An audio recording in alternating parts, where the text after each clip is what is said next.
Para allá, Carlos. Chema, ya estamos en directo. Hola, buenas tardes a todos. Un año más, bienvenidos a todos los asistentes a un nuevo evento de celebración en este día 10 de mayo del Día Mundial del Lupus. Es un día, y no solo un día, sino el mes de mayo, en el que interesa o tenemos como objetivo entre todos pues darle visibilidad al lupus eritematoso sistémico a todos los niveles para que la gente, todo el mundo lo conozca y de esta manera pues pueda tener un beneficio, reportar algún aspecto de manera positiva en esta enfermedad para nuestros pacientes. Este Día Mundial del Lupus lo organizamos desde Reumatología del Complejo Hospitalario Universitario de Vigo y desde el grupo IRIDIS del Instituto de Investigación Sanitaria Galicia Sur. Quiero agradecer a todo el mundo que ha contribuido a difundir y a divulgar la existencia de este evento y a todos los que están participando en esta tarde de mayo para celebrar el Día Mundial del Lupus.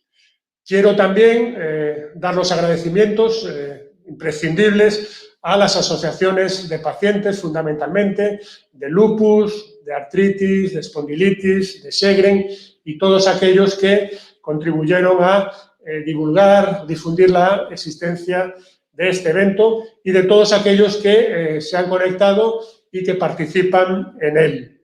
Quiero dar las gracias, en primer lugar, también, a continuación, a Elisa, la paciente que participa en el debate, que es una valiente, porque está rodeada de gente que sabe mucho y seguro que ella, como ha hecho otros años, pues va a mantener un altísimo nivel y nos va a enseñar muchísimas cosas. Participará pues dándonos su perspectiva, representando a pacientes y, por supuesto, todo el mundo, además de las preguntas que se nos han enviado con antelación por parte de las asociaciones, pues tienen un sistema de chat a través del cual pues pueden hacer nuevas preguntas. Nosotros intentaremos un poco agruparlas por áreas temáticas, pero, por supuesto, incorporaremos preguntas que vayan apareciendo a lo largo de este evento.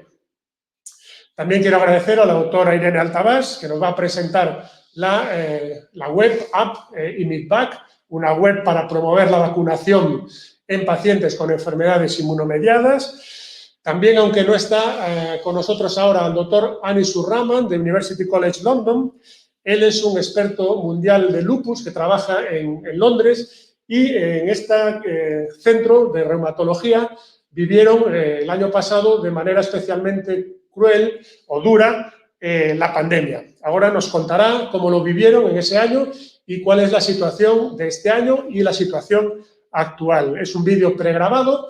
Le quiero dar las gracias, pues estaba de vacaciones y se ofreció muy amablemente a grabar este vídeo y compartirlo con nosotros. Por supuesto, también a todos los demás participantes en el debate, el doctor Crespo, el doctor Íñigo Hernández, el doctor Rúa, el doctor Olivé y el doctor Gómez Unzunegui, que está aquí conmigo en Vigo.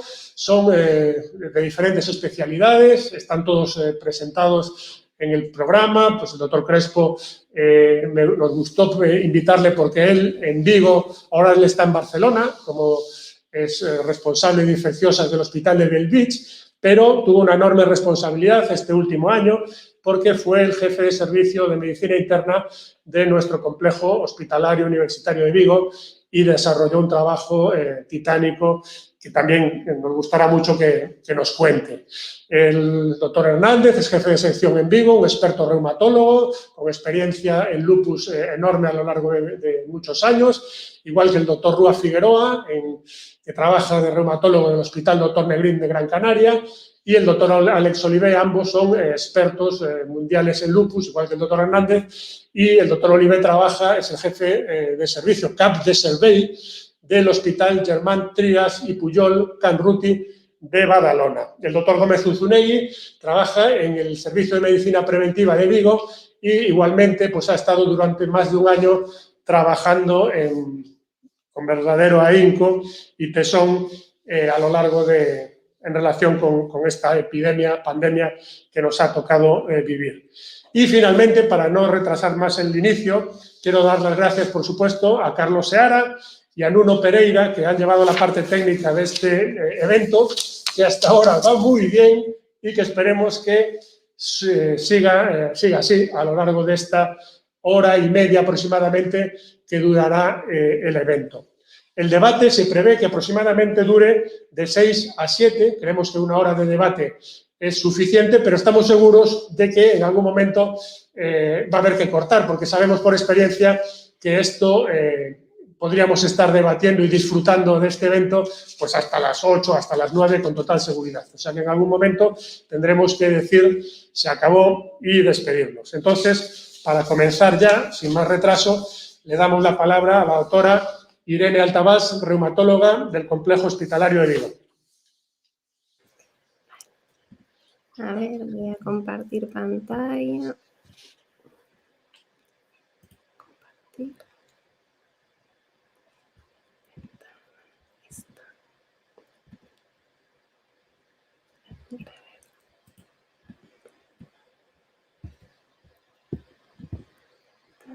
Visualización. ¿Se ve bien? Sí, ¿no? No. Ay, a ver, no se ve. Ah. No se ve. No se ve. Antes sí que has aparecido, pero ahora estás fragmentada. fragmentada. Share. Video file. Screen share. Screen share. Dale. A ver. Ventana. Ah, esa. ¿Ahora? ¿No se ve? No os vemos. A ver, Directo por StreamYard. a ver, otra vez. Vamos a intentar. A ver. Share screen. Compartir.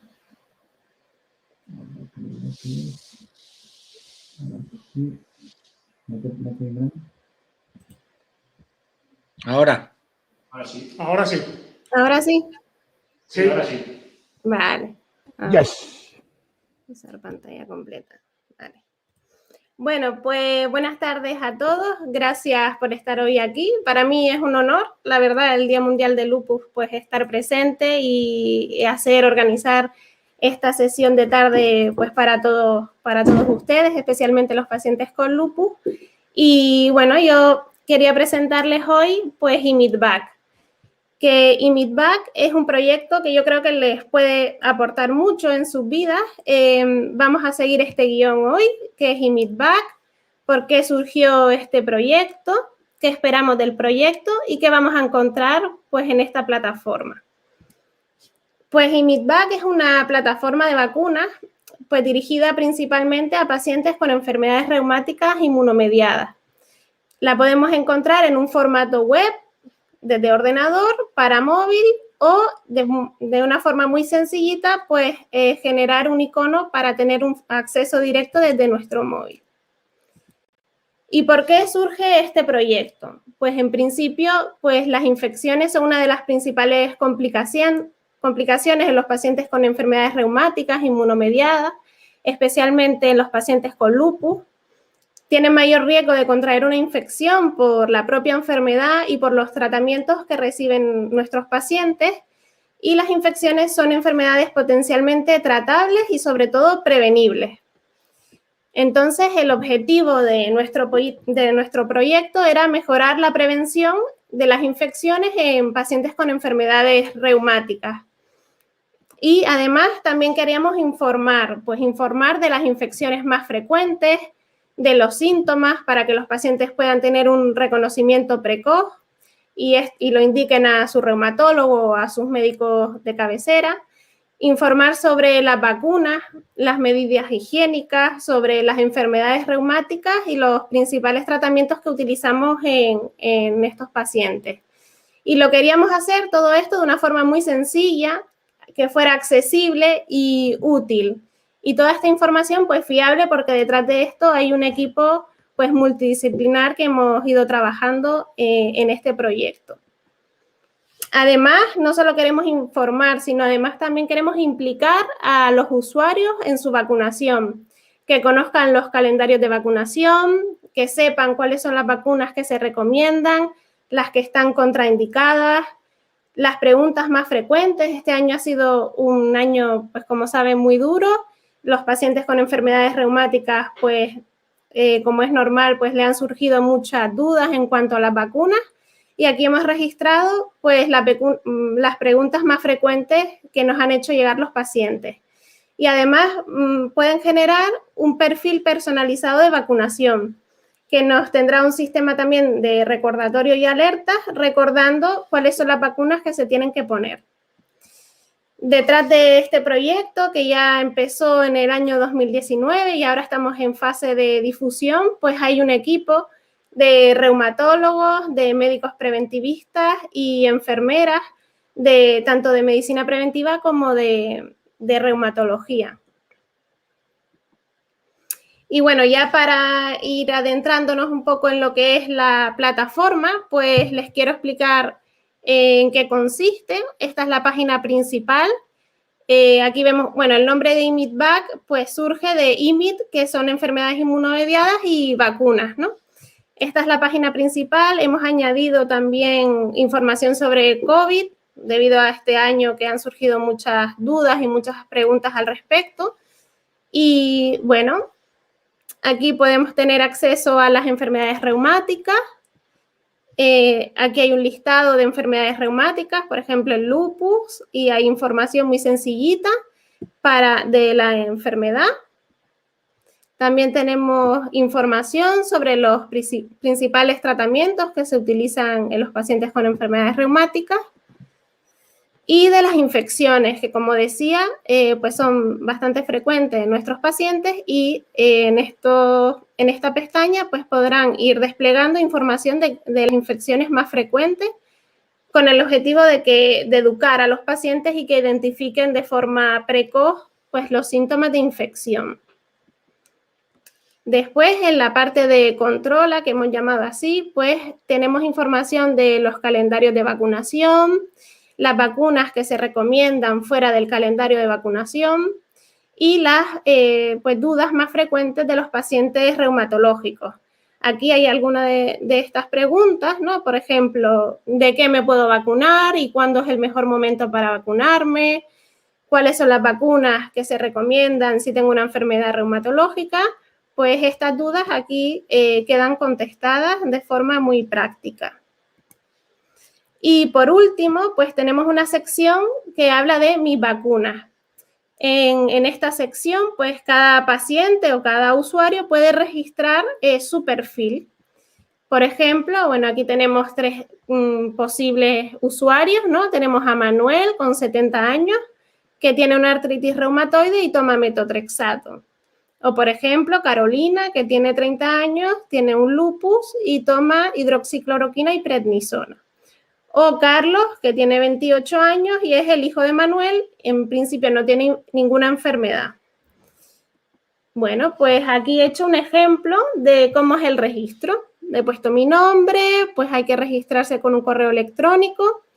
A continuación, pues te llega un correo de confirmación. Pues introducimos los datos. Yo he puesto Comunidad Autónoma Canarias. Si soy paciente, he puesto que sí. Y que tengo un lupus. Y me pregunta si tengo algún tratamiento que puede reducir mis defensas frente a infecciones. He puesto que sí y que estoy tomando belimumab. Y que si recibo tratamiento con corticoides. Y también he seleccionado que sí.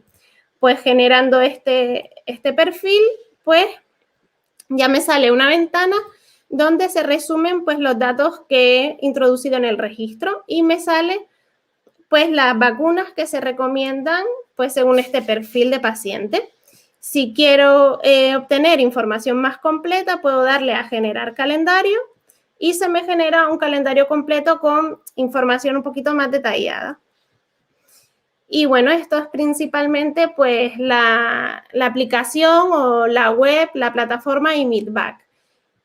Aquí les traigo de forma muy sencilla unos pasos para poder añadir esto a un formato de aplicación en el móvil. Si eres usuario de iPhone, pues en esta pestañita que está aquí, presionas el icono de la imagen, añades a la pantalla de inicio, añadir y ya después aparece en tu pantalla inicial. Y si por el contrario eres de Android, pues es todavía más sencillo. En estos 3 puntitos que aparecen arriba a la derecha, se le da añadir pantalla de inicio, añadir y ya queda añadido.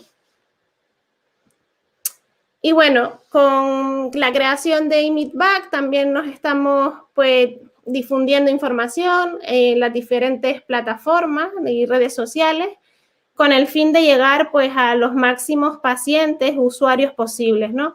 Aquí hemos anunciado, por ejemplo, este evento y la idea es continuar pues difundiendo información importante sobre, bueno, vacunas, enfermedades reumáticas y promocionar pues eventos de este tipo. Y bueno, pues yo les invito a todos a que prueben pues esta plataforma, a que nos dejen sus comentarios y sugerencias. Y bueno, espero que les guste y que disfruten mucho pues de lo que hemos organizado hoy. Que ha sido todo por y para ustedes. Gracias. Muchas gracias, Irene. Nada que añadir, lo ha hecho muy bien la autora Altabás.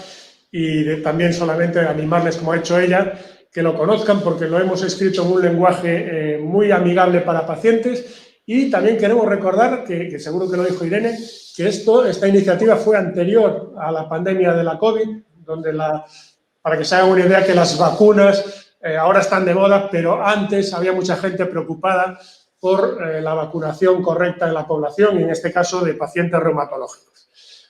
A continuación, vamos a ponerles un vídeo de un compañero de Londres, el profesor Anish Raman. Él es una eminencia en el mundo del lupus y, como decía, él trabaja en University College London, en Londres, con el profesor David Eisenberg. Ambos son eminencias mundiales en lupus. Yo tengo la suerte de conocerlos y de poderlos invitar, y he de decir que el profesor Anish Raman está de vacaciones y se ofreció desde el primer momento a participar. Él habla un poquito de español, habla mucho español, pero no se atrevió porque le parecían que ciertas palabras no las manejaba mucho, la vacuna, la teleconsulta, y entonces le hemos subtitulado su vídeo. Es un vídeo en un lenguaje muy claro, es un vídeo muy bonito que les va a gustar mucho, y en él nos cuenta cómo su servicio, que es pionero mundial en el lupus, tiene una consulta de lupus impresionante, con más de 700 pacientes con lupus en sus registros, pues cómo se tuvieron que transformar, que reinventar, como hicimos en otros sitios, y después hablaremos de ello, y cómo atendieron a los pacientes con lupus en este tiempo y cuál es la situación actual.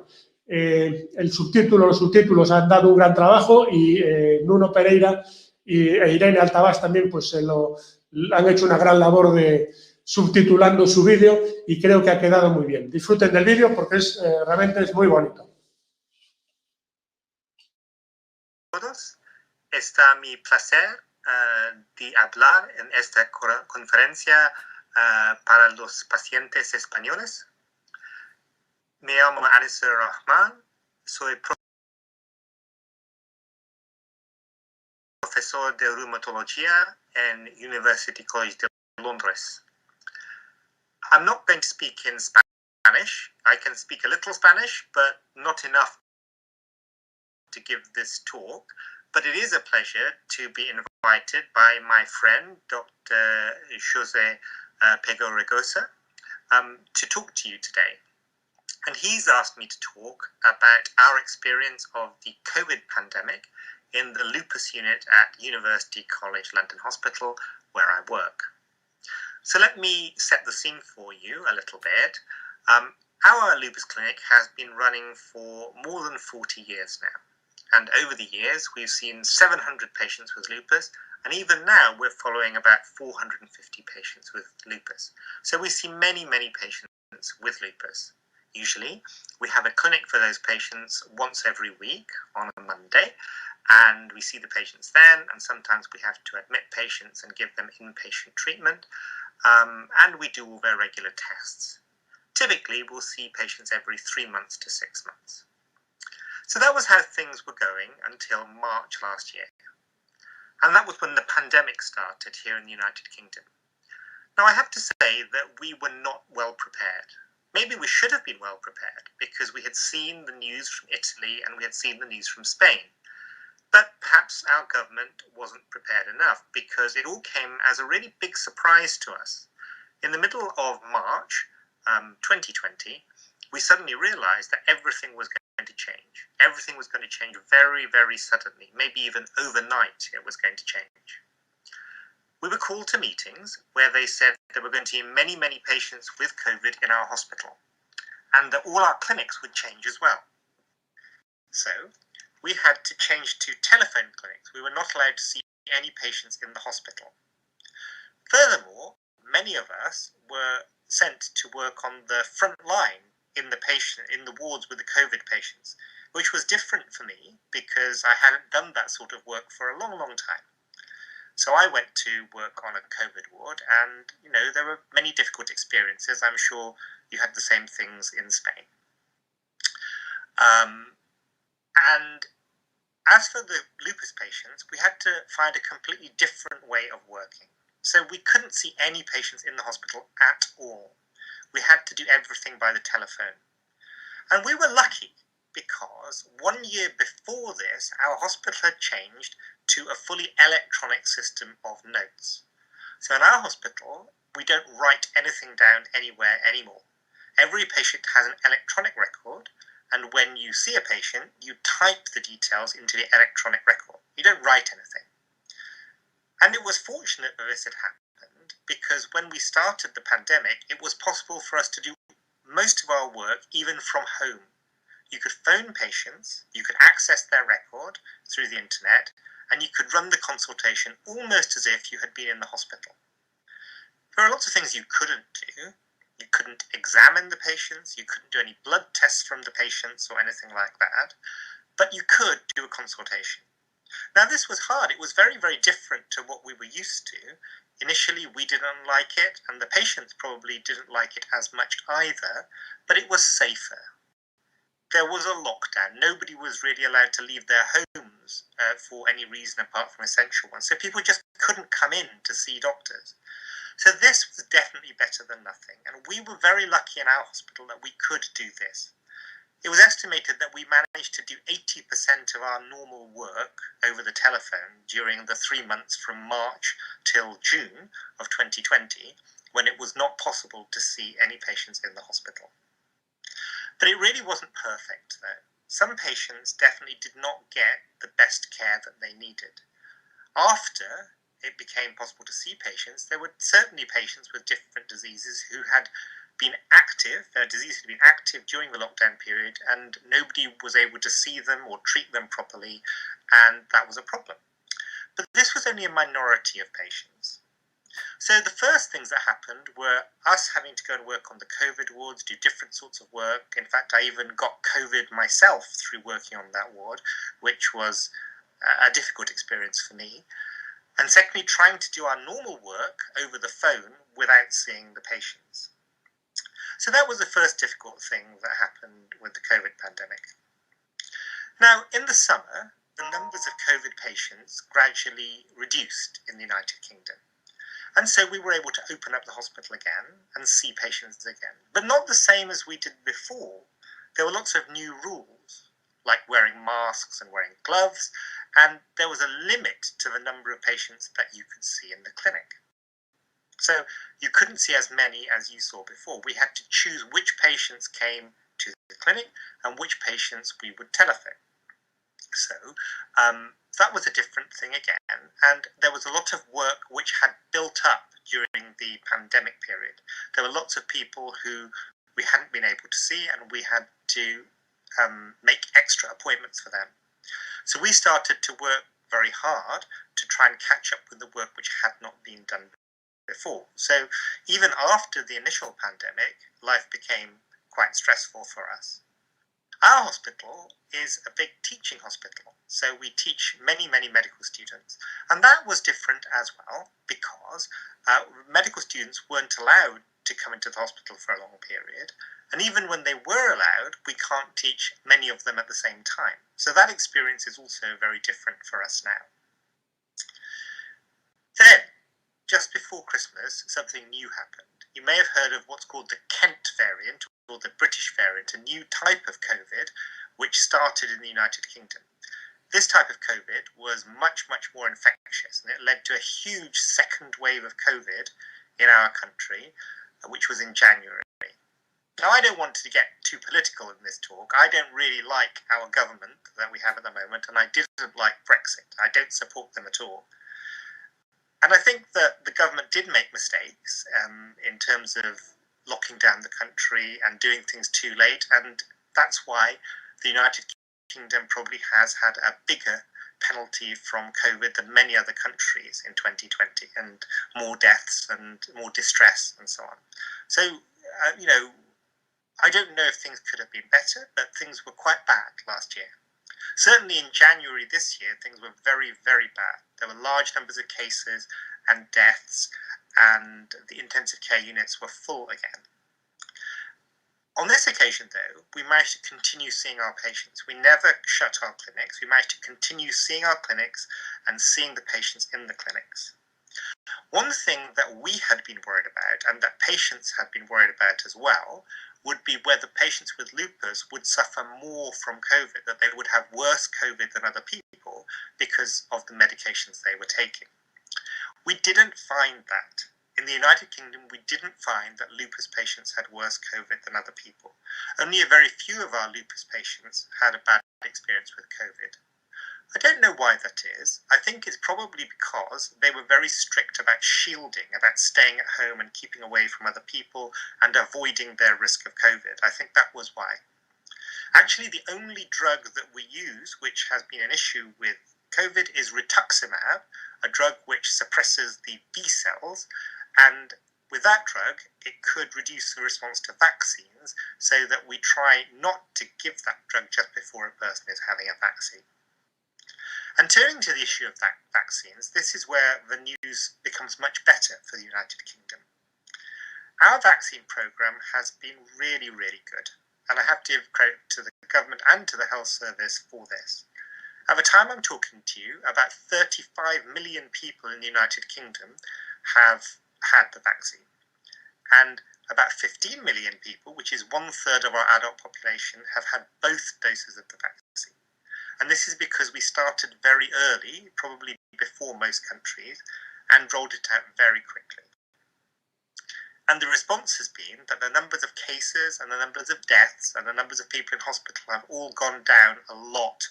So now we are in a much, much better position. People are feeling happier, more comfortable, and safer here in the United Kingdom because of the vaccine. Some people are very worried about the vaccine, and I've had lots of conversations with patients since January this year, people who were not sure whether they wanted to take the vaccine, or they might not want some vaccines, they did want other vaccines. The AstraZeneca one, I know, has been controversial, particularly in Europe. In the United Kingdom, many, many people had had the AstraZeneca vaccine before any of these issues arose. These issues were a very rare form of clotting disorder. There have been very, very few people in the United Kingdom who suffered those things. So the advice we have given to patients is that in general you can take any of the vaccines, even if you have lupus, and they're equally good. People with antiphospholipid syndrome who have an increased tendency to clotting, some people have argued that they should avoid the AstraZeneca vaccine now because of the increased tendency to clotting. But lupus in general, we've been advising that any of the vaccines are all right. So to summarize our experience of the COVID pandemic in our lupus clinic, there are several things. Number one, we had to do different work. We had to go and serve our country by treating patients with COVID. It was hard, it was distressing, it was traumatic, but we did it. We also had to carry on treating our patients with lupus and other diseases, and we did it by using the telephone and by using the internet. And I have now become a big fan of telemedicine. I never was before. I never thought that it could be done properly, but I can see now that it got us through this pandemic. It saved us, really. It wasn't perfect. Some patients definitely need to be seen face to face, and the fact that they weren't seen meant that we couldn't manage them as well as we wanted to. But most patients we could. After that, we've had to clear the backlog, the load of patients who weren't seen during the pandemic. We've had to do extra work for that, but we've caught up with most of that. The second wave in December and January was really, really bad, very, very difficult for most people in the United Kingdom. But we managed to carry on seeing our patients with lupus all through the second lockdown, and that was really good.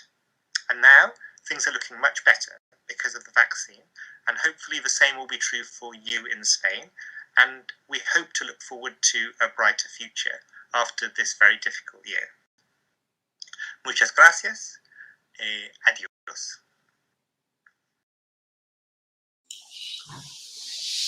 Estupendo.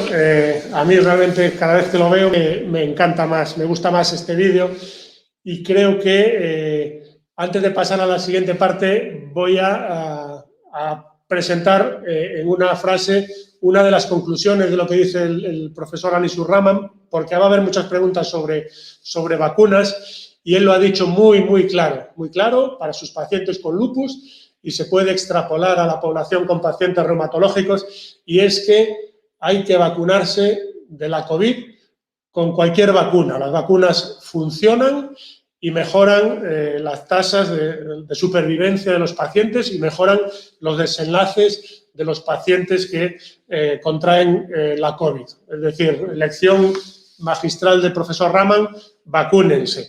A continuación, de esto hablaremos a continuación, aprovechando que tenemos expertos en infecciones, pero le voy a dar la palabra a nuestra paciente, a nuestra querida Elisa Costas, que además he de decir que es la autora del logo de IMIDVAC. Ella es la autora que amablemente nos hizo este logo y alguno más.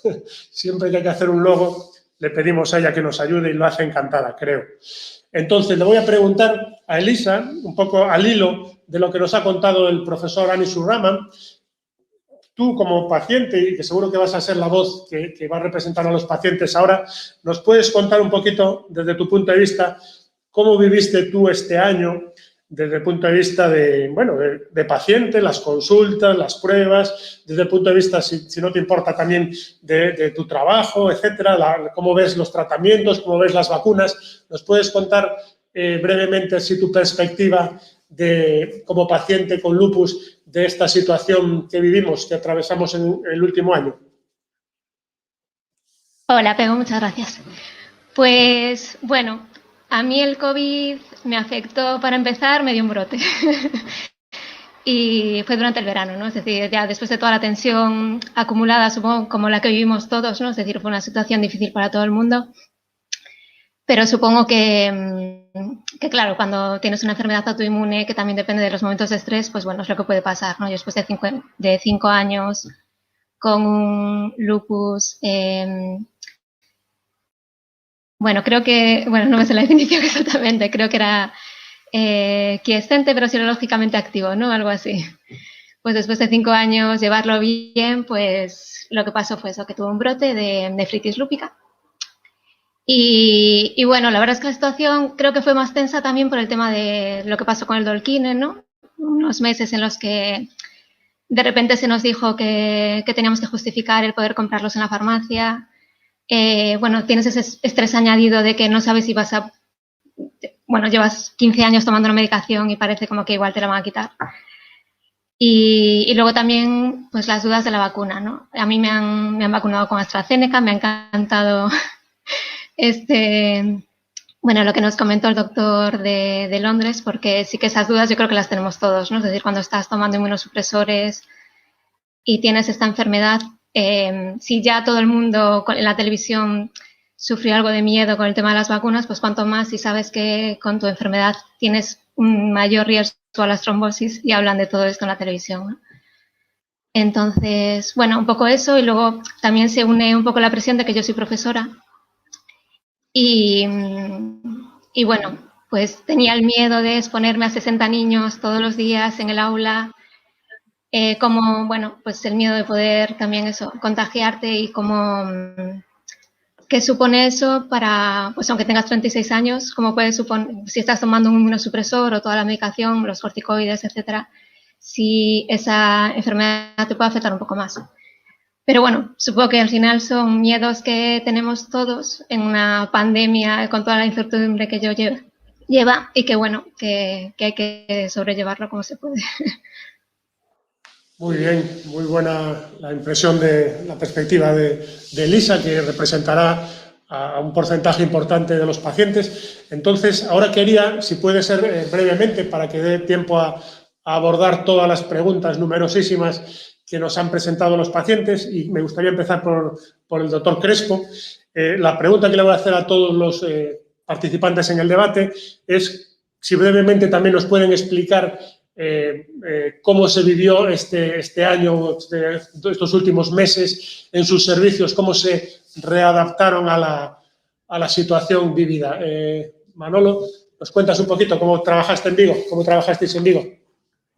Hola, ¿qué tal? Buenas tardes. Gracias. Bueno, quizás el momento más duro fue el principio, ¿no?, de la pandemia. Nos enfrentamos a una crisis sanitaria sin precedentes. Decía el doctor Raman que ellos no estaban preparados en su país, después de ver lo que pasaba en Italia y en España. Pero nosotros, después de ver lo que estaba pasando en Italia, tampoco nos dimos por enterado, ¿no? Y nos pilló por sorpresa a todos. Entonces, en esos primeros momentos no sabíamos a qué nos enfrentábamos, no había ningún tratamiento, no teníamos equipos de protección, no sabíamos bien cómo protegernos, y luego teníamos las imágenes que nos llegaban de los hospitales de Madrid y de Barcelona, ¿no?, sobre todo el área central de España, con un problema, colapso de las urgencias, colapso de las UCIs, y en ese escenario nos pusimos a trabajar, cambiamos nuestra organización por completo, nos pusimos a trabajar para prepararnos para el peor escenario posible, crear esos circuitos, ¿no?, de COVID y áreas limpias. Prácticamente toda la actividad hospitalaria se focalizó en atender a los pacientes COVID, se cerró prácticamente todo el resto de la actividad, pero había pacientes urgentes con otros problemas que había que seguir atendiendo. Y pusimos en marcha un modelo de atención multidisciplinar en el que todos intentábamos estar alineados, ¿no?, desde los equipos directivos hasta equipos de urgencias y todos los que estábamos ahí en primera línea. Y esto cambió un poco la filosofía, ¿no?, ese modelo de trabajar que yo creo que ha quedado y que va a ser uno de los valores que vamos a ganar, ese modelo de organización multidisciplinar, derribar barreras y afrontar los problemas compartidos con esa visión, ¿no?, común, transversal. Bueno, luego por suerte no pasó lo que había pasado en Madrid, tuvimos una primera fase pues bastante tranquila y ya con el confinamiento generalizado hasta junio luego vimos un verano relativamente tranquilo, ¿no? Fue a partir del otoño que hubo ya una segunda brote, ¿no?, un segundo repunte importante hacia Navidad de la enfermedad, pero bueno, para entonces estábamos mejor preparados, teníamos más equipos, ya sabíamos a lo que nos enfrentábamos, y la verdad es que en el área sanitaria de toda Galicia en general, excepto situaciones puntuales y el drama que supuso la infección para los pacientes mayores, ¿no?, que eso ha sido el verdadero drama, ¿no?, el alto impacto tremendo que ha tenido en nuestros mayores. Por lo demás, yo creo que las cosas se han ido solucionando de una forma razonable y hemos podido enseguida, como decía Raman, a partir de verano recuperar mucha de la actividad que habíamos dejado de hacer en la primera ola, ¿no? De momento yo creo que eso es lo que más me ha llamado la atención o lo que quería remarcar. Gracias. Muchas gracias, muy interesante también. Yo que trabajo en Vigo, también he de decir que mi impresión es que se hizo una buena labor por vuestra parte. La impresión es que la labor fue muy buena. Por lo menos es mi impresión desde un servicio como reumatología. Le podemos decir, dar la palabra, por ejemplo, al compañero de las Canarias, al doctor Rúa Figueroa, si brevemente nos puede contar también un poquito cómo se organizó en su servicio la atención de reumatología y de los pacientes con lupus en particular. Hola a todos, gracias Chema por contar conmigo para este evento. Bueno, la verdad es que reconozco que la primera ola aquí en Canarias no fue tan dramática. Luego lo pasamos mal en las siguientes, pero la primera no fue quizá tan dramática como se cuenta en Madrid o en otras comunidades, pero como todos, pues tuvimos que adaptarnos a las consultas telefónicas que durante un tiempo pues, fueron obligatorias. Esto pues tampoco era yo partidario, ¿no? Yo creo que casi ninguno de nosotros de hacer las cosas así. Nos parecía que deshumanizaba un poco las cosas, que no podíamos, pues eso, examinar, tomar la tensión a los pacientes con lupus o hacer ese tipo de exámenes que son tan importantes para la calidad de la asistencia. Pero hemos aprendido a hacerlo y poco a poco pues hemos podido ofrecer a nuestros pacientes un cierto nivel de, en fin, de calidad, quizá no tan óptima como lo que es el face-to-face, ¿no? Pero yo pienso que los pacientes se han quedado relativamente satisfechos. Notamos que los pacientes colaboraban mucho, que estaban siempre ahí cuando les llamábamos, pendientes, y también que como que minimizaban los síntomas, ¿no? Que ellos consideran de poca importancia, como que se sentían muy agradecidos por el esfuerzo de haber montado las consultas telefónicas, y la verdad que fue una experiencia en ese sentido bonita, un poco frustrante porque a alguno de los pacientes pues hubiera sido mejor verle presencialmente, teníamos que improvisar para intentar pues utilizar lo mínimo posible las urgencias para que estaban pues completamente interferidas por el COVID, ¿no? Y controladas por el COVID. Tuvimos un importante soporte de enfermería porque un problema que se nos avecinó que a todos, ¿no? Fue la necesidad que tenían los pacientes de información, ¿no? De información sobre la repercusión, el riesgo en su enfermedad, en fin, que nos llamaban mucho y nos costaba gestionar eso, ¿no? Porque continuamente eso nos introduce cierto desorden, ¿no? A la hora de hacer las cosas. Y ahí nos ayudó mucho la enfermería específica que tenemos entrenada, que tiene muchos conocimientos sobre la enfermedad, sobre las vacunas, etcétera. Y eso nos ayudó, ¿no? Pero tampoco tengo mucho que aportar porque probablemente lo que hicimos aquí pues no fue muy distinto a lo que se hizo en el resto de España. Muy bien, gracias, Íñigo. Alex, ¿nos cuentas tu experiencia en Canruti, en Badalona? Hola, disculpad el color azul. Formo parte de un grupo que se llama los Blue Men, ¿no? Y salgo así de azul. A veces me veis todos muy azul, ¿no? Mira, yo resaltaría las palabras de Amir, ¿no? Lo de Save Our Country. Realmente han hecho un servicio los sanitarios aquí y allá tremendo a su país y a los pacientes, ¿no? Y esto aquí ha sido lo mismo. La experiencia de londinense es igual que la calcada que aquí, en Canruti, en Badalona, es uno de los vórtices de la epidemia y hemos tenido muchísimos problemas. Se suspendió la asistencia durante 3 meses. Yo pienso que los pacientes crónicos lo han hecho muy bien y me gustaría resaltar la enorme sabiduría que han tenido los pacientes con lupus y lo bien que han hecho y en general de las artropatías inflamatorias. El problema lo tuvimos en los primeros 3 meses del cierre con los pacientes agudos, que teníamos alguno que llegaba a urgencias agudo y ese era un problema que nos costó mucho manejar. Ahora ya está todo restablecido y el esfuerzo ha sido tremendo por parte de los pacientes. Y yo resaltar eso, resaltar la enorme sabiduría que han demostrado los pacientes frente a una crisis de esta envergadura. Y no quiero aportar nada más, porque es que sería ser un poco repetitivo. De acuerdo, Alex. Muchas gracias. Íñigo Hernández, entonces también para darle un poquito de cambio, porque probablemente aquí ha sido parecido, dinos, porfa, tu impresión y si crees que la teleconsulta o si vamos a estos hábitos nuevos que han venido para quedarse, ¿cuál es tu impresión? Uy. Íñigo está silenciado. Ahora. Íñigo está silenciado. Yo quería decir, volviendo un poco lo que ha dicho Alex, lo primero, los héroes de la pandemia no los niños, los ancianos y los enfermos crónicos, ¿no? Aquí pues, me encantaría citar a todos los enfermos con lupus y patologías inflamatorias crónicas porque su comportamiento ha sido abrumador. Yo en toda la pandemia no he visto una mala cara de ningún paciente de estos, aceptando con una estoicidad absoluta los problemas que tenían, incluso el desabastecimiento de medicación por otros temas que no vienen al caso. y cómo han sabido gestionarlo y, ya te digo, nunca una mala cara.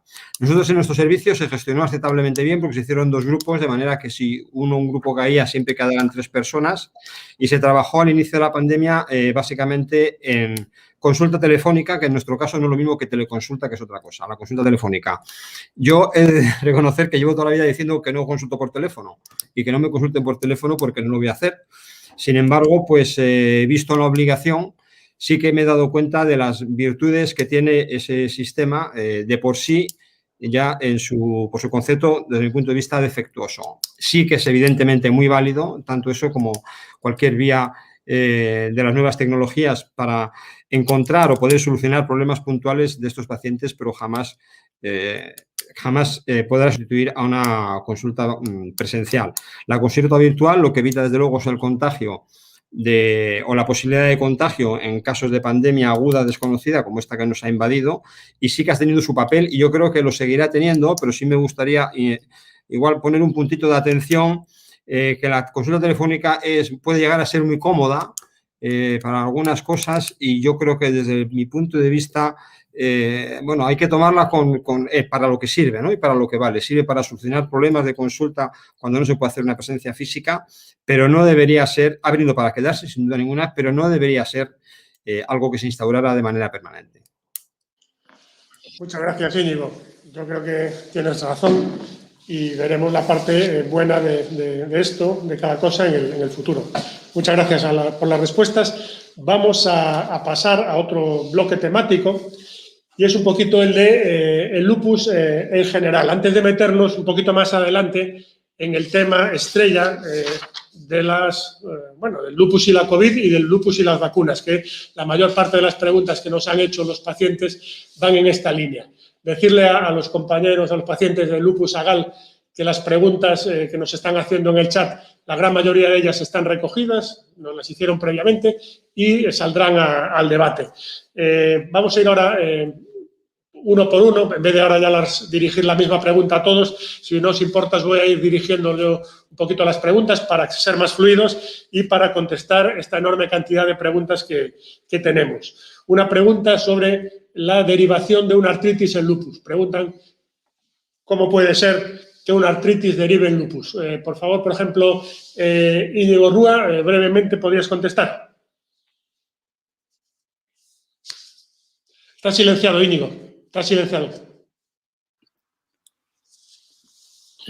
Una de las manifestaciones más habituales del lupus eritematoso sistémico son las inflamaciones articulares. Normalmente el lupus debuta es una enfermedad muy heterogénea, con muchas caras, pero la forma más frecuente de debut suele ser o bien manifestaciones cutáneas, articulares, fiebre, cansancio. Esto suele ser un poco el entorno. Es verdad que hay muchas causas diferentes de artritis y afortunadamente por muchos pacientes que tienen artritis no tienen lupus, pero claro que puede ser y es algo que vemos con frecuencia en la clínica, ¿no? Pero es verdad que a veces o al mismo tiempo o se va desarrollando con el tiempo, van apareciendo nuevos síntomas y anomalías en el laboratorio que nos permiten ir distinguiendo una artritis de otra y sospechar que una artritis pues, puede ser el comienzo del lupus. Muy bien, gracias. Doctor Olivé, Alex, ¿qué te parece esta pregunta? Un paciente que ha tenido una manifestación grave, como una anemia hemolítica recientemente, está en tratamiento inmunosupresor con micofenolato y tiene 55 años y más comorbilidades, más patologías. ¿Te parece que debería esperar un poco para vacunarse? Mi recomendación vuelve a ser la misma que los ponentes previos, es decir, que se ha de vacunar y lo antes posible mejor.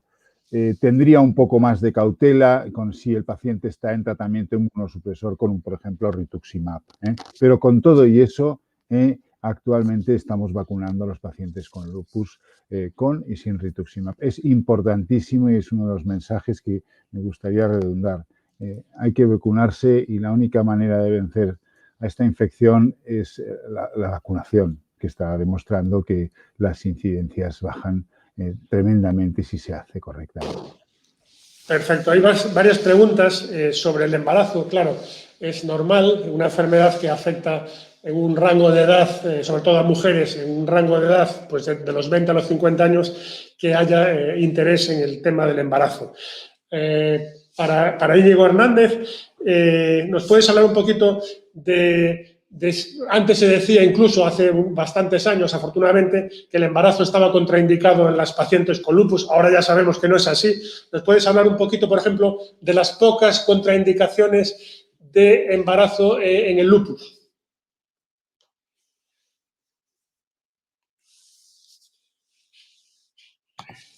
Bueno, el embarazo es un tema en el lupus apasionante.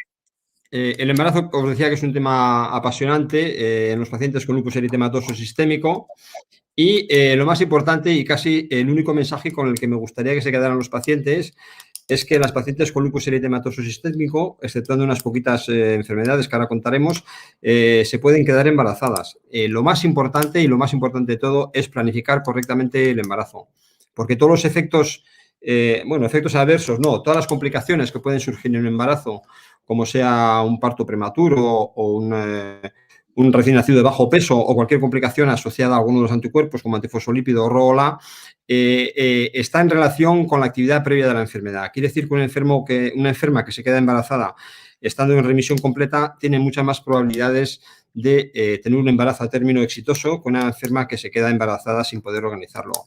Dicho esto, voy a abundar diciendo que es imprescindible una correcta planificación familiar en los enfermos con lupus eritematoso sistémico, no solo en el momento de la concepción, sino también en los años previos a la concepción, con los métodos anticonceptivos adecuados, que no vamos a entrar en ello porque sería eterno. Respecto a las contraindicaciones, a mí no me gusta decir cuáles son las contraindicaciones exactas, porque da a entender que si no tiene ninguna de esas contraindicaciones puede ser un poquito abuelo de apelo a ver qué pasa, ¿no? Las contraindicaciones absolutas son cualquier enfermedad grave, como puede ser hipertensión pulmonar, insuficiencia renal, insuficiencia cardíaca congestiva, evento del sistema nervioso central o trombosis en los creo que son 3 o 4 meses previos y episodio infeccioso no sé cuántos meses previos y alguno más. Tampoco me lo sé de memoria, pero eso no es lo importante.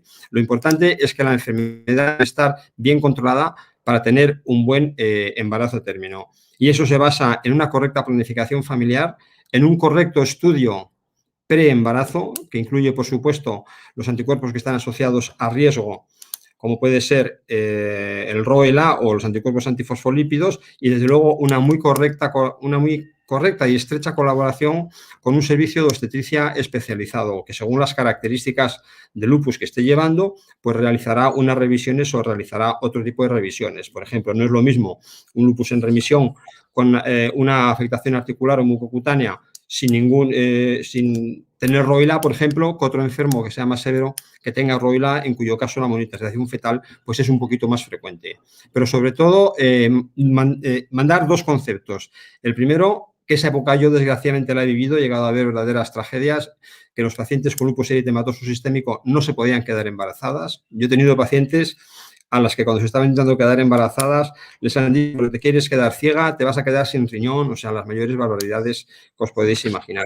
A este tipo de acusaciones hay que hacer oídos sordos y es importantísimo planificar un correcto embarazo y tener una buena unidad de alto riesgo, como afortunadamente disponemos nosotros en el complejo hospitalario de Vigo, para con una estrecha colaboración conseguir el mayor número de embarazos a términos posibles. Si bien es verdad que el embarazo de una paciente con lupus eritematoso sistémico no es un embarazo al uso normal, de esos que pueden parir en casa y los que no hay que hacer unos controles, básicos, ¿no? Son embarazos un poquito más complicados porque la complicación, pues tener dos tipos de complicaciones, complicación del embarazo en sí que afecta al feto o la complicación de la actividad de la enfermedad, que sí que tiene un poquito de tanto por ciento más aumentado de entrada en actividad, generalmente segundo o tercer trimestre, que suele oscilar entre el 15 y el 20%. Si bien, como he dicho antes, esto depende muchísimo de cuál es el estado de actividad inflamatoria de la enfermedad previo a la concepción. Si ese estado es en remisión, el embarazo tendrá muchas más probabilidades de tener un buen éxito. Muy bien, gracias Íñigo.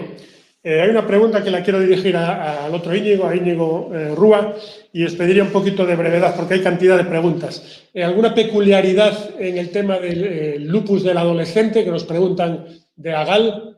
¿Alguna peculiaridad, lupus en adolescente?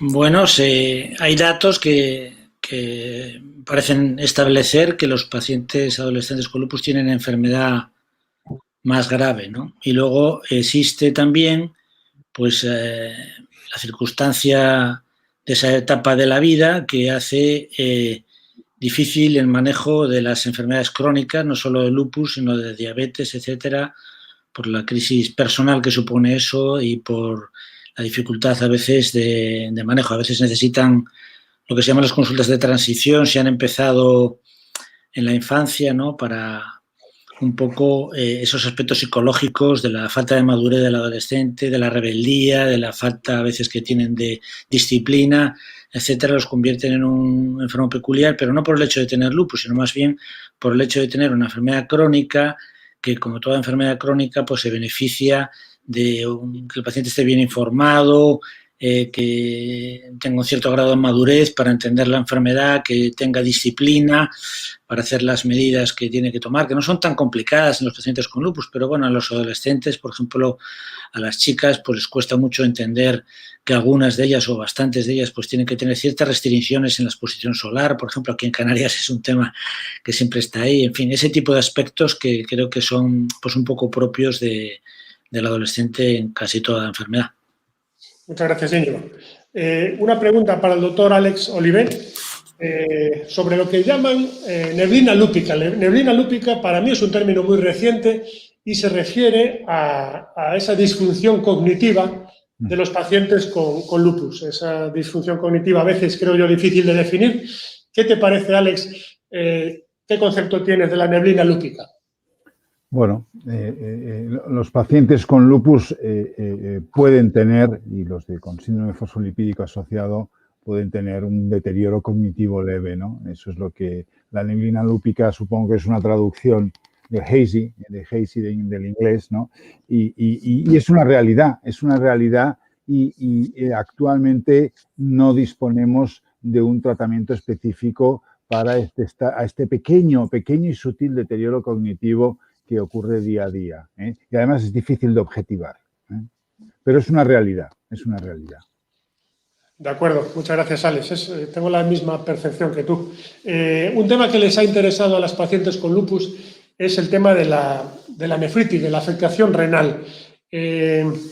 Íñigo Hernández, ¿nos dices algo un poco de la nefritis lúpica y quizás ahora de esos posibles nuevos tratamientos del belimumab en nefritis, etcétera?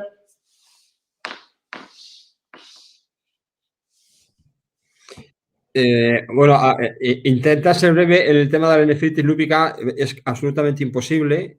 Yo voy a entender que se entiende la nefritis lúpica con proliferación a partir de la 4 o de la 3 con proliferación.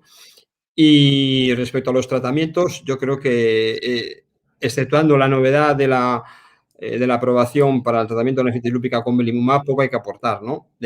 Sí que me gustaría insistir para los pacientes que les quede claro que el belimumab, a pesar de ser el único tratamiento biológico aprobado o desarrollado para el tratamiento del lupus, no es un tratamiento aislado, sino que generalmente es un tratamiento que se debe sumar, ¿no? Es muy importante tener este concepto. El uso del belimumab no supone el que no se puedan usar otros medicamentos. De hecho, ya había habido algún ensayo anterior, aunque no estaba en la ficha técnica, en el New England, donde sí se demostraba que los pacientes a los que se añadía belimumab tenían un mejor pronóstico desde el punto de vista de la función renal a largo plazo o de la proteinuria. Pero no hay grandes novedades. Sí que es cierto que el pronóstico de la nefropatía lúpica ha cambiado terriblemente en los últimos 15 años, ¿no? Yo creo que es un poco, no solo por el mejor tratamiento per se de la nefropatía lúpica, sino por una aproximación multidisciplinar mucho más completa y por ensayos que van demostrando la evidencia cada vez de una manera más clara.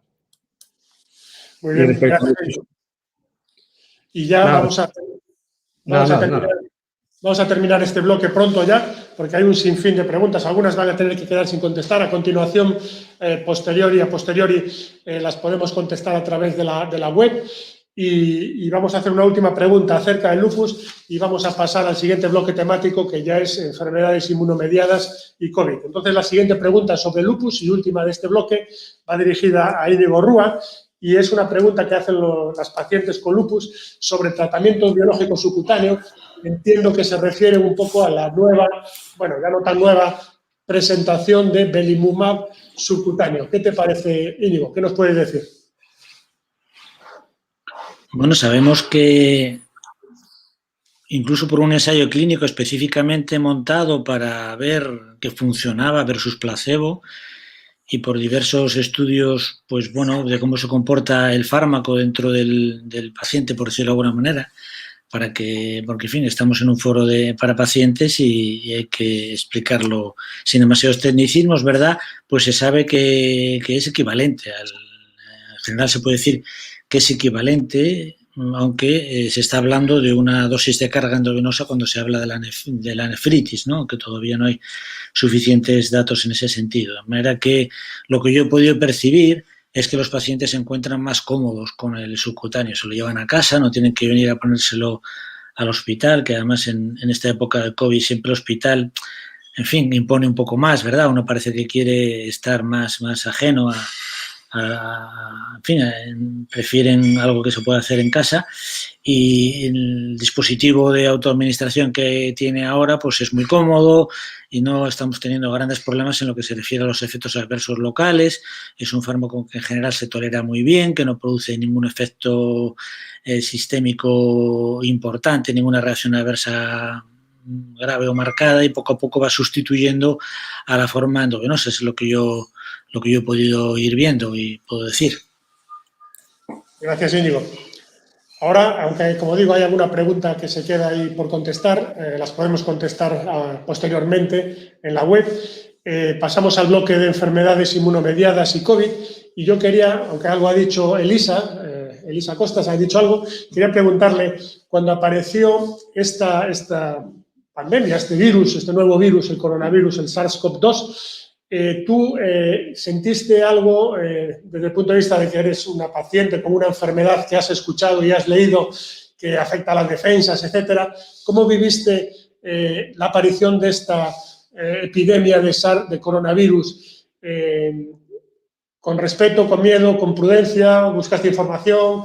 ¿No te supuso así gran estrés porque consultaste? ¿Cómo viviste esta llegada de este virus? Pues, como dices, yo creo que con respeto. Simplemente, lógicamente nadie sabía nada de esto y no consideré que yo fuera un paciente de riesgo extremo, simplemente consideré que tenía que tener igual un poco más de cuidado que una persona de mi edad. Más que nada, quizá la duda fue sobre todo cuando ya sí que estaba tomando inmunosupresores, ahí sí que me entró la duda sobre si estaba más expuesta. Pero cuando no estaba con inmunosupresores y solamente tenía pues una medicación, pues un poco de prednisona, un poco de hidroxicloroquina, etcétera, nada, no me lo tomé como algo súper grave. Muy bien, gracias, Elisa. Le quiero hacer una pregunta al doctor Crespo, ahora ya entrando en estas enfermedades y otras, y COVID. Seguro que él así acumuló gran experiencia en su estancia en Vigo, él la sigue acumulando ahora. ¿Cuál es tu impresión, Manolo, sobre, aparte de las comorbilidades que ya todos conocemos que se asocian a COVID, cuál es tu impresión de ese grupo de pacientes por enfermedades oncológicos, trasplantados, enfermedades inmunomediadas, etcétera? ¿Tienes alguna impresión sobre una mayor vulnerabilidad, aparte de ese grupo de pacientes que sabemos todos con patología cardiovascular o patología crónica respiratoria? ¿Tienes alguna impresión basada en tu experiencia de una mayor vulnerabilidad de uno u otro grupo de pacientes?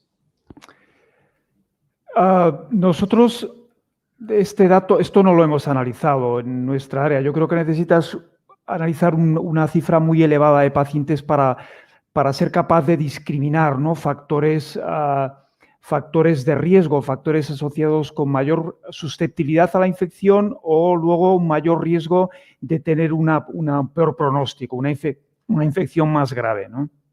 Porque, como tú dices, hay factores de riesgo que pesan muchísimo, ¿no? La edad o la enfermedad cardiovascular, pulmonar, etc. pero en lo que hay publicado en series muy amplias de pacientes existe un poco la sospecha, ¿no? En base a datos que se van repitiendo siempre en la misma línea, es que las enfermedades, los pacientes con enfermedades tumorales, enfermedades con cánceres, o bien que tienen algún tipo de inmunodepresión porque reciben tratamiento inmunosupresor o porque tienen cualquier otra enfermedad que produce inmunosupresión, tienen un riesgo, parece, mayor de infectarse, y luego también un riesgo mayor de que una vez que se infectan tengan una infección más grave. Por tanto, estos datos apoyan también lo que comentábamos antes. Hay que vacunar a los pacientes que reciben tratamiento inmunosupresor o que tienen enfermedades que les debilita su sistema inmune lo antes posible. Muchas gracias. De nuevo el mismo mensaje, o sea que pueden ir ya tomando nota de que este es uno de los mensajes clave de esta jornada. Dirigido al doctor Alex Olivé, ¿qué sabe sobre, en relación con las enfermedades inmunomediadas y COVID? ¿Hay alguna enfermedad, cómo las ve en general, la predisposición a la infección, a formas más graves, y algunas enfermedades de estas específicamente que se asocia a una mayor frecuencia de infección por el virus? Yo creo que aparte de los ancianos, probablemente un grupo de pacientes que ha estado más damnificado y con más gravedad en la infección y probablemente con mayor labilidad ha sido los trasplantados. Los trasplantados medulares, los trasplantados renales, con triple terapia, realmente son pacientes que he visto que han estado ingresados en nuestro centro, ¿no? Respecto en líneas generales a las inmunomediadas, no está demostrado de que haya mayor frecuencia de infección ni en artritis, ni en espondilitis, ni en lupus, ni desde mi punto de vista, este es lo que os quería comunicar, es decir, no está demostrado. Ahora, lo de los trasplantados quizás es un tema candente y aquí hay especialistas de infecciones. Bienvenido a Barcelona, doctor Crespo, y a Cataluña. Y bueno, quizás él tendrá más datos que yo. Muy bien.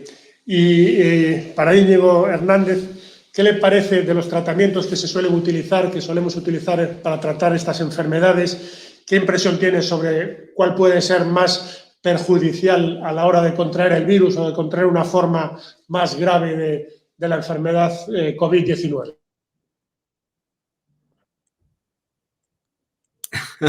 Jesús, vaya pregunta. Bueno, te voy a explicar. Que haya evidencia de ninguno.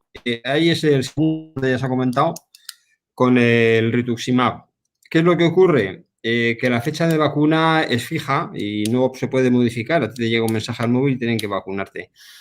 Entonces, es difícil el manejo de los tratamientos inmunosupresores. Si es que quisieras modificar, el único que tal vez se puede considerar modificar, que es el rituximab, sobre todo si está a la dosis de cada semestral, ¿no? Entonces, yo como línea general creo, espero que el resto de los ponentes estén de acuerdo conmigo, creo que en el resto de la inmunosupresión que manejamos en el lupus eritematoso sistémico, micofenolato, incluso ciclofosfamidas, el que lo siga utilizando, o acetoprina, otros tipos de inmunosupresores, no se debe modificar, ni se debe tener muy en mente, ni por supuesto retrasar la dosis de vacunación porque ellos se haya puesto la dosis de ningún inmunosupresor de los que he mencionado previamente. Hombre, idealmente si se puede cambiar la dosis de rituximab de manera que no sea inmediatamente anterior a la administración de la vacuna, pues tiene cierta lógica, pero como os estoy diciendo, hasta donde yo sé, no hay evidencia al respecto. Igual el doctor Crespo o alguno tiene más datos al respecto. ¿Alguien quiere hacer un comentario sobre lo que ha dicho Íñigo, lo que dice?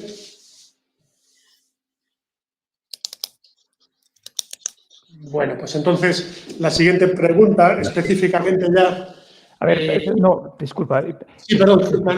No, probablemente algunos fármacos, ¿no?, que utilizáis, como el rituximab, lo hemos comentado, lo hemos repetido antes,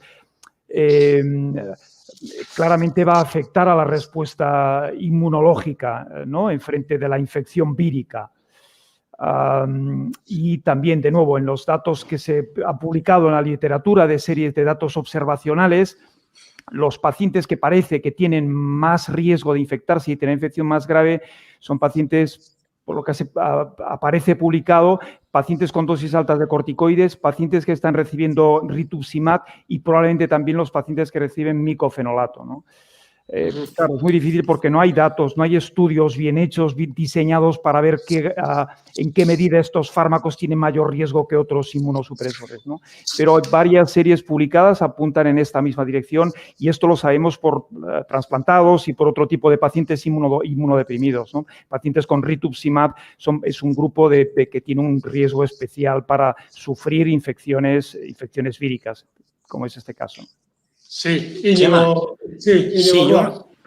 Yo un comentario que puede tener consecuencias prácticas para los pacientes es que, por experiencia además con otras vacunas, ¿no?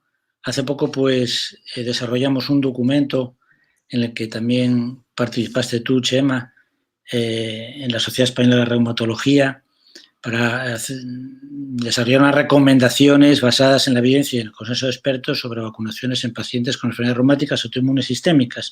Y al revisar la literatura, pues también una cosa que va en consonancia con lo que ha dicho Manuel Crespo, y es que el fármaco en el que se ve menos inmunogenicidad por las diferentes vacunas es sin duda alguna el rituximab, ¿no? Entonces, aunque no existen datos firmes en lo que se refiere a las diferentes vacunas frente al SARS-CoV-2, lo que sí nosotros estamos diciendo a los pacientes es que tienen que vacunarse, desde luego. Si se puede hacer pues una situación que es muy complicada, como ha dicho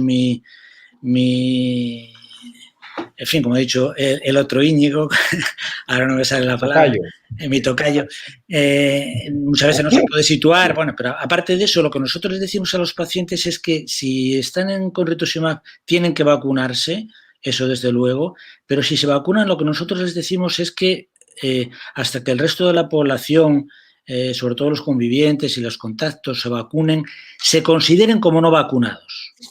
Porque mientras nosotros no podamos medir de forma adecuada la respuesta a la vacuna y parece que los anticuerpos solo no valen, probablemente, no lo sé, esto lo podrá decir Manolo Crespo mucho mejor que yo, pero hasta que nosotros no podamos evaluar bien esto, pues un poco lo que habría que buscar es lo que se llama la estrategia de capullo, que suena así un poco raro en castellano, pero quiere decir que la gente de nuestro alrededor tiene que estar vacunada, ¿no? Y mientras no esté, ellos tienen que continuar la vida como si no estuvieran vacunados, porque no tenemos garantías con ese fármaco en concreto que la respuesta a la vacuna sea la adecuada, lo cual no quiere decir que no haya que vacunarles, mejor una vacuna que nada, porque son vacunas seguras, y seguro que a muchos o a unos pocos les hará pues un efecto X, quizá les evite a algunos la enfermedad más grave, no sabemos muy bien. No sé qué os parece al resto de los contertulios este consejo.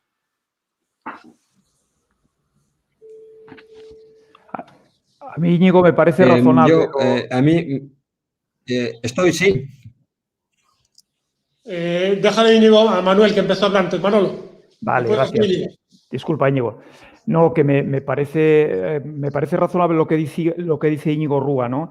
Claro, efectivamente, el rituximab va a bloquear la respuesta, la generación de anticuerpos frente al virus, ¿no? Que sabemos que es una de las piezas básicas para defendernos de la infección viral. Entonces, por prudencia, ¿no? Por prudencia hay que aconsejar a los pacientes lo que dice Íñigo, ¿no? Te hemos vacunado, no sabemos en qué medida estás protegido, es probable que cierto efecto de protección tengas, pero como no tenemos herramientas para medir exactamente el grado de protección que tienes, protégete, toma las máximas medidas de protección posibles, ¿no?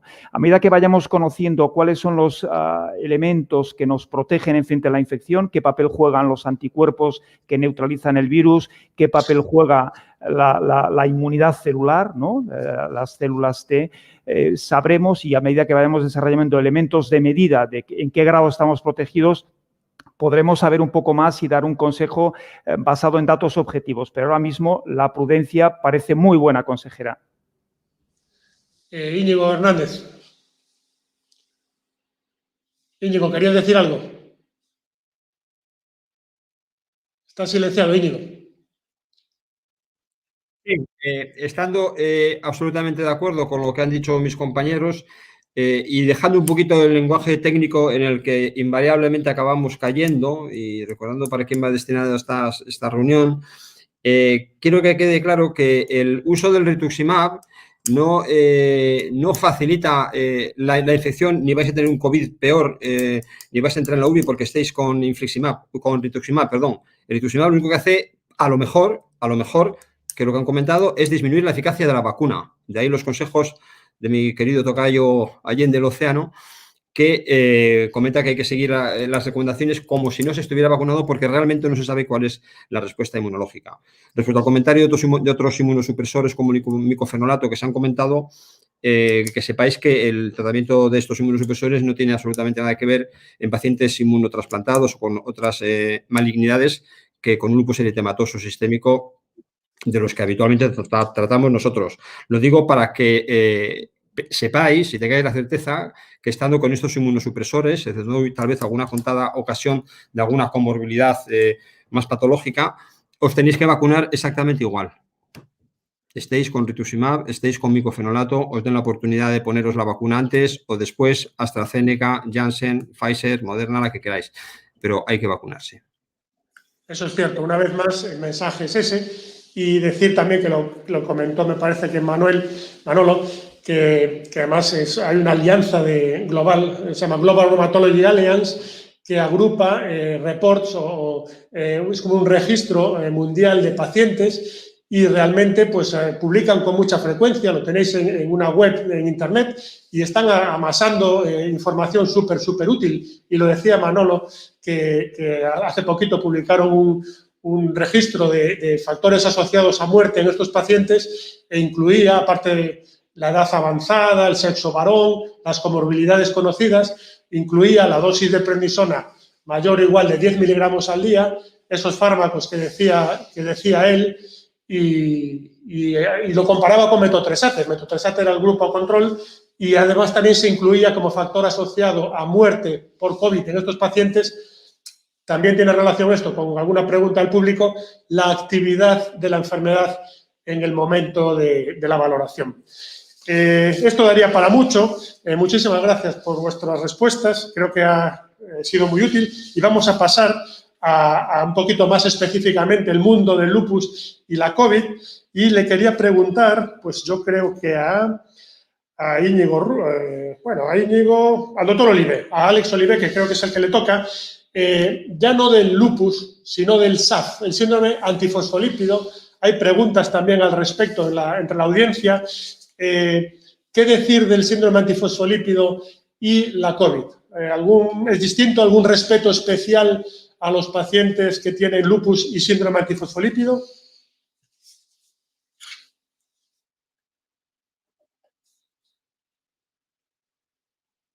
Alex. Sí, ya está, disculpa. Respecto al síndrome fosfolipídico primario o secundario, el asociado al lupus, yo en principio, pues evidentemente mis recomendaciones son exactamente las mismas que a los pacientes que hemos comentado antes con lupus o otras enfermedades inmunomediadas. Hay que vacunarse. Respecto al mayor riesgo no está demostrado aún del todo fehacientemente que haya un aumento muy grande con las vacunas y la trombosis. Por lo tanto, la misma cautela, si tienes triple positividad y no has hecho clínica, aquí el sentido común del médico y el pacto con el paciente es importante. Si estás descoagulado estás y tendrás menos riesgo. Y si tienes una o dos positividades y no tienes clínica, pues no hacer nada, sentido común. Pero mi recomendación vuelve a ser la misma. Hay que vacunarse. Hay que vacunarse con la vacuna que sea, parece ser. No, bueno, es la conclusión de todos los expertos desde que hemos empezado este evento. Ha salido ese mensaje clave para quedarse con él. A Íñigo Rúa, que es un experto en lupus y además sabe muchísimo de infecciones en este tipo de pacientes, ha liderado unas recomendaciones de la Sociedad Española de Reuma en colaboración con médicos internistas españoles muy prestigiosos en el campo de la infectología. Y entonces le dirijo esta pregunta. En cuanto al lupus y las vacunas, la vacuna de la COVID, Es una pregunta que parece muy, muy elemental con lo que hemos hablado ahora. Indicación, por supuesto que sí. Prioridad real en los pacientes con lupus. ¿Cuál es la prioridad para vacunarse de la COVID en un paciente con lupus? Te lo pregunto porque es una pregunta de nuestros pacientes. Seguro que los pacientes en Canarias también te preguntan, seguro, doctor Rúa, que no me vacunan. ¿Qué te parece, Íñigo? A ver, aquí entramos en un problema de política sanitaria y en un problema pues que es delicado, ¿no?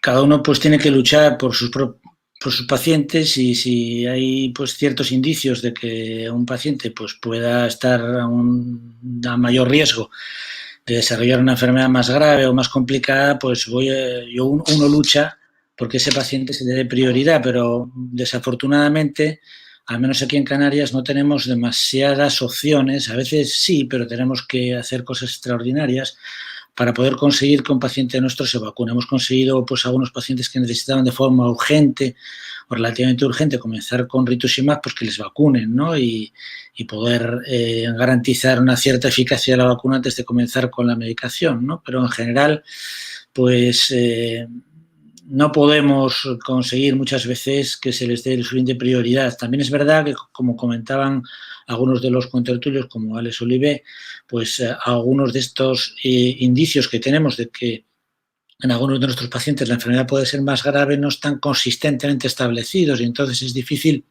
argumentar a los que están organizando la distribución de las vacunas, ¿no?, que no pueden estar pues a veces escuchando 50.000 excepciones que a cada médico le parece que puede tener, etcétera. Entonces, desde el punto de vista práctico, pues es difícil conseguirlo, ¿no? Pero bueno, lo que hemos hablado aquí en todo momento, en cuanto te lo ofrezcan, ni se te ocurra de alguna manera posponerlo, ¿no? Y con respecto a las trombosis, que se comentó antes, sí que me gustaría decir una cosa práctica para disminuir un poco también más, si cabe, el miedo ese a la trombosis de la vacuna de AstraZeneca, etcétera.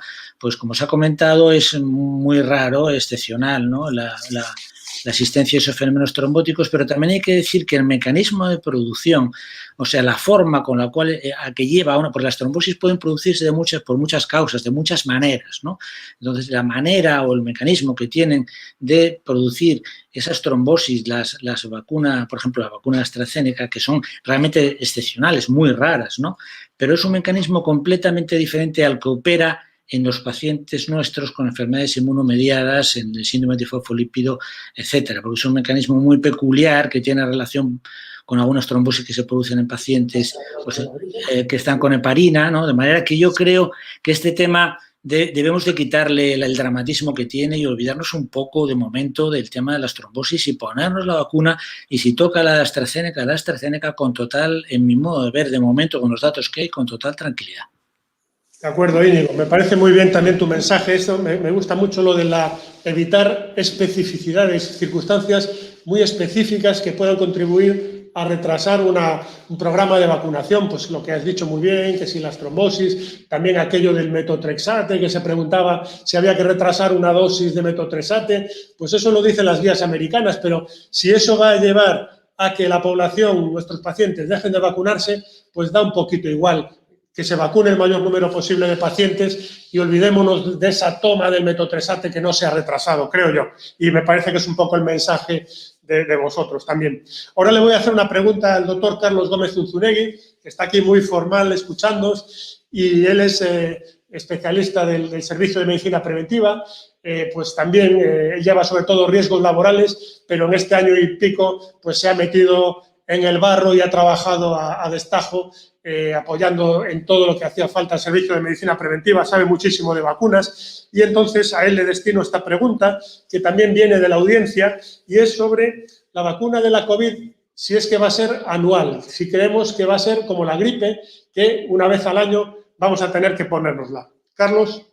Sí, yo creo que ahora lo que estáis diciendo, y estoy totalmente de acuerdo con vuestras opiniones, es que lo que hay que hacer es vacunar a la población, conseguir cuanto antes que ese efecto rebaño que se produce cuando, pues bueno, más o menos un 70% de la población pues está vacunada, y que es lo que realmente va a hacer que disminuya la diseminación y podamos controlar la enfermedad. Ya con los porcentajes de vacuna que tenemos se nota mucho en que bueno, se han vacunado grupos de riesgo, ancianos, y se nota, y nosotros en el personal sanitario concretamente, pues notamos mucho la bajada de la incidencia.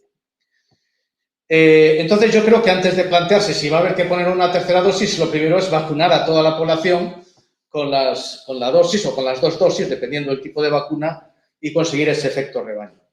Bien, hay unos aspectos que sí hay que mencionar y que se habla de ellos, que es la duración de la inmunidad, que no sabemos, en principio se establece que más o menos 6 meses, pero bueno, tenemos que esperar que pase tiempo para saber realmente cuáles son los niveles de protección de las actuales vacunas.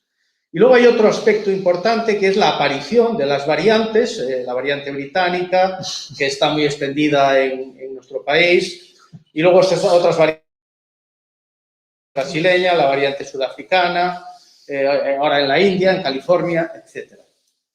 Bien, posiblemente estas variantes afectan al antígeno, que es, digamos, donde actúan más las vacunas, y posiblemente, a lo mejor, pues en un futuro habrá que replantearse, a lo mejor, o plantear el modificar algunas vacunas para hacer frente a estas variantes. De momento, lo que sabemos es que las vacunas actuales protegen en mayor o menor medida contra estas variantes. Por lo tanto, de alguna manera estamos protegidos.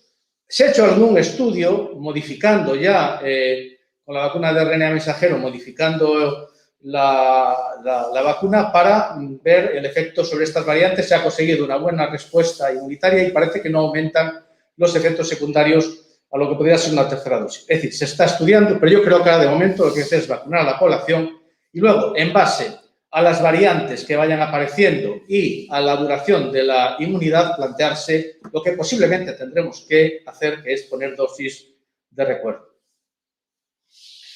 Gracias, Carlos. Esta pregunta, destinada a Íñigo Rúa, nos pregunta también la audiencia si existen comorbilidades, creo que también se ha hablado un poquito ya, si existen ciertas comorbilidades en estos pacientes. ¿Hay alguna vacuna que esté más indicada que otra o alguna que esté menos indicada? No, ya hemos comentado un poquito eso. En principio, no. No hay evidencias de que haya una vacuna que pueda ser mejor que otra, y uno de los principales problemas ya lo he comentado antes, que es el tema ese de las trombosis, y yo pienso que un paciente, por el hecho de tener, por ejemplo, un síndrome antifosfolípido, que es, vamos a decir, la circunstancia o de riesgo más común en los pacientes con lupus de trombosis, no tiene por qué tener más problemas con la vacuna de AstraZeneca. De manera que tranquilos con eso, que no hay ninguna circunstancia, comorbilidad o tratamiento que haga prever que la vacuna pues sea una mejor que otra. Quizá se me ocurre, ¿no?, aunque eso va a tener pues poca, a nivel práctico, difícil de que se pueda aprovechar esa ventaja, que en principio las vacunas de una sola dosis, aquellos pacientes, por ejemplo, que van a empezar rituximab, que a veces dices, bueno, pues me gustaría pues que estuvieran plenamente vacunados antes de comenzar rituximab, y entonces te empiezas a poner nervioso porque las enfermedades, cuando se elige el rituximab para un paciente con una enfermedad reumática sistémica, a diferencia de lo que sucede con la artritis reumatoide, por ejemplo, o sea, con el lupus, por ejemplo, pues muchas veces la situación suele ser un poquito apurada y no se puede esperar tanto tiempo a que se le ponga el programa de vacunación completo. Entonces se me ocurre, especulo, que quizás si tuviera disponible una vacuna de una sola dosis, pues igual, yo qué sé, me inclinaría pues para intentar completar cuanto antes el programa de vacunación, pues ponérsela, ¿no? Sería la única circunstancia, que es una circunstancia muy concreta, muy peculiar y que sería difícil de llevar a la práctica, ¿no? Muy bien. Aquí dicen, Elisa, dicen pacientes que asisten al acto, dicen que ni ofreciéndose voluntario les vacunan. Tú, por lo que has contado, parece que eres una afortunada, tan jovencita y ya vacunada. Entiendo que te vacunaron por tu profesión, ¿o por qué? Sí, yo entré en el programa de vacunación por ser profesora de secundaria. Entonces, cuando empezaron a vacunar a todo ese grupo, yo entré en ese cupo. Sí, soy muy afortunada, la verdad. Bueno, otra conclusión, que es que en cuanto puedas, por el motivo que sea, apúntate al carro. Hay una pregunta que se la voy a dirigir también a Carlos Gómez Unzunegui, que es también de la audiencia, y es qué nos parece la vacunación, en este caso de pacientes con lupus en concreto, de los cuidadores, si es que hay cuidadores, que la mayoría de las veces tampoco hay cuidadores, o de los convivientes. ¿Es una prioridad vacunar a los cuidadores y o convivientes de los pacientes con lupus? Nos pregunta la audiencia. Carlos. Sí, a ver, lo ideal sería que todo el mundo estuviera vacunado. Evidentemente, como ya se ha dicho, es una decisión política. Se valoran muchos temas y, lógicamente, son decisiones que evidentemente, a lo que nos gustaría a nosotros es que todo el mundo estuviera vacunado. De todas formas, hay que hacer una aclaración, y es que el hecho de estar vacunado no supone que nosotros no podamos contagiar a otras personas. La vacuna lo que va a hacer es que no vamos a tener formas graves de COVID, y que probablemente, si tenemos un COVID, va a ser mucho más leve y probablemente el periodo de transmisión va a ser menor. Pero, cuidado, la persona vacunada puede tener un COVID y puede transmitir. Entonces, nunca podemos que por el hecho de estar vacunados tener la seguridad de ya reducir las medidas de prevención, porque aunque estemos vacunados y sobre todo si estamos con personas que están en una situación de inmunodepresión o que tienen una mayor susceptibilidad a la infección, en ese caso tenemos que mantener todas las medidas preventivas que están en vigor, aparte de la vacunación. La vacunación no impide que nosotros podamos transmitir el virus. Esto tiene que quedar claro. De hecho, cuando hay un contacto estrecho con una persona positiva, a las personas, aunque están vacunadas, hacen el periodo de cuarentena. Gracias, Carlos. Hay una pregunta que se le va a dirigir a Manolo y, claro, nadie es adivino. Es una pregunta, bueno, delicada, pero está ahí, y lo hacen ahora mismo en directo desde la audiencia. ¿Y cuál es la respuesta, Manolo? ¿Qué te parece a ti a esta pregunta que hacen? Que, visto lo que está pasando desde el final del estado de alarma, ¿esperáis una quinta ola pronto? Vamos a ver, es una pregunta así un poco, ¿cómo diría yo? No tiene una respuesta, pero bueno, basado en tu experiencia, ¿te mojarías un poco?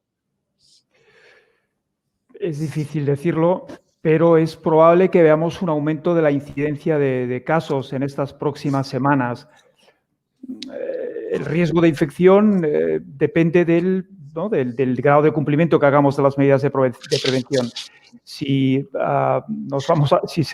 hay reuniones de grupos masivos de personas sin que cumplan las medidas de prevención, va a aumentar el número de infecciones. Bueno, como elementos, factores que pueden contribuir a que este aumento de incidencia no sea un aumento muy importante, es que hay un porcentaje de población que está vacunado. Ahora en España, de la población mayor de 18 años, tenemos ahora el 30% que han recibido al menos una dosis y alrededor de un 15% que han recibido ya las 2 dosis, y además son la población más vulnerable, ¿no? Y por otro lado, el hecho de que tengamos buen tiempo, de que se puedan hacer más actividades al aire libre, ¿no? A diferencia de lo que pasó con el brote de Navidad, por ejemplo, ¿no? Hace pensar que, aunque veamos un aumento de casos, es probable que el impacto que tiene en hospitalización, en casos graves y en mortalidad sea mucho menor que el que vimos en olas precedentes, ¿no? Pero es muy probable, teniendo en cuenta lo que decía Carlos, que todavía no hay un efecto rebaño, no se puede esperar con el porcentaje de personas que están vacunadas, no hay un nivel de protección suficiente en la población, no hay suficientes barreras ahora mismo para frenar la infección. Es probable que veamos, por el aumento de movilidad y por el menor cumplimiento de las medidas de restricción, un aumento de nuevos casos en estas próximas semanas. Chema. Muchas gracias, Manolo. Chema, ¿me permites un comentario? Sí, mira, sí, claro. Datos de hoy del Hospital Germán Stias y Pujol, de Can Ruti. 72 ingresados. 72. UCI, 27, un 34% de las total. Semicríticos, 10, un 18%. Hospitalizados, 35, de los cuales 29 en planta y el resto en domiciliaria. Es decir, que, redundando en lo que dice el doctor Crespo y también en general el grupo, no a bajar la guardia y hay que vacunarse porque la infección sigue ahí. Y si con la apertura ahora que ha habido, el término del toque de queda, pues tal como dice el doctor Crespo, pues es más que probable que vuelvan a aumentar los números. Nos ha costado muchísimo bajar de 100 pacientes. Estamos en cifras que hacía meses no estábamos, pero seguimos teniendo 72 ingresados. Muchas gracias, Alex. Eso es un mensaje más muy importante también de este evento. Y bueno, nos han dado las 7, ya han pasado las 7 y podríamos estar aquí como todos los años, pues largo y tendido, charlando con todos vosotros. Y nada, bueno, llegó el momento de decir que, bueno, que vamos a ir concluyendo.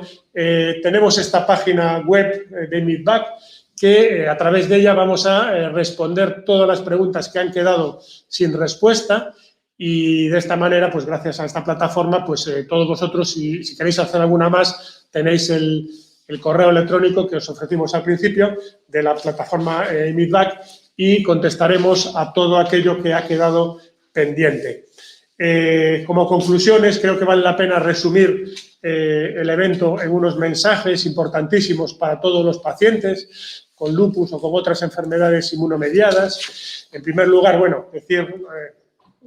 al inicio del evento, Irene Altavasos presentó esta plataforma Meetback, que os va a ser muy útil a los pacientes con enfermedades inmunomediadas para, en un lenguaje entendible y sencillo, saber por qué hay un mayor riesgo de infecciones en este tipo de enfermedades y cómo prevenirlas con las vacunas y animaros a aumentar esa tasa de vacunación que debéis tener, pues por el hecho de tener estas enfermedades, tenéis que ser una tasa lo más alta posible.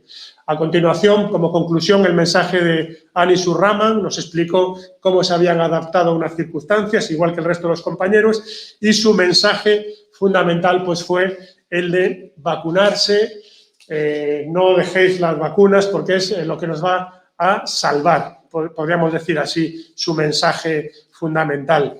A continuación hablamos un poquito de embarazo y hicimos hincapié de que el embarazo es posible. En la grandísima mayoría de los casos, las mujeres con lupus y otras enfermedades reumatológicas pueden quedarse embarazadas. La clave es, como decía el doctor Hernández, una buena planificación y, por supuesto, pues evitar previamente retirar con antelación pues las medicaciones que están contraindicadas, que son unas poquitas en el embarazo. También hablamos de las IMID, de las enfermedades inmunomediadas y de la COVID. Vimos que había unos factores, fundamentalmente esas comorbilidades cardiovasculares y respiratorias y algunos tratamientos, como muy bien dijo el doctor Crespo, las dosis de corticoides, más de 10, algunos inmunosupresores, etcétera. Y para finalizar, pues de nuevo, los dos mensajes clave, pues lo dijeron el doctor Rúa, lo dijo el doctor Olivé ahora recientemente, lo dijo Carlos, es no bajar la guardia, por una parte, esas medidas generales que todos conocemos muy bien, y vacunar, vacunar y vacunar.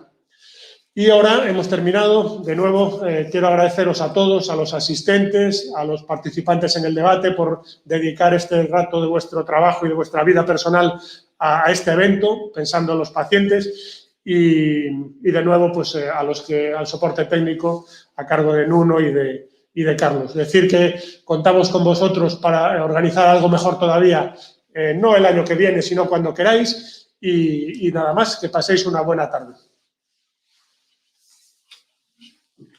Muchas gracias y nada, ha sido un placer estar con vosotros. Muchas gracias, Alex. Hasta luego. Gracias, un abrazo para todos. Un abrazo, Manuel, que te vaya muy bien por ahí. Un abrazo. Gracias. Gracias, un placer participar. Gracias a todos, Íñigo. Gracias, Íñigo. Gracias a los que lo han seguido. Íñigo Hernández, Íñigo Rúa, muchas gracias.